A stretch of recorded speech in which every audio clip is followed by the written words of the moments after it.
طاسين.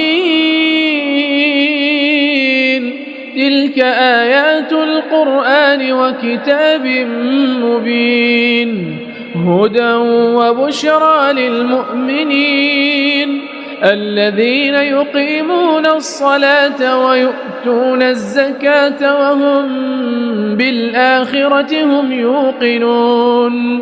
إن الذين لا يؤمنون بالآخرة زينا لهم أعمالهم فهم يعمهون.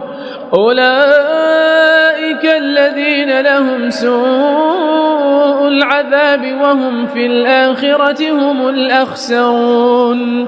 وإنك لتلقى القرآن من لدن حكيم عليم. إذ قال موسى لأهله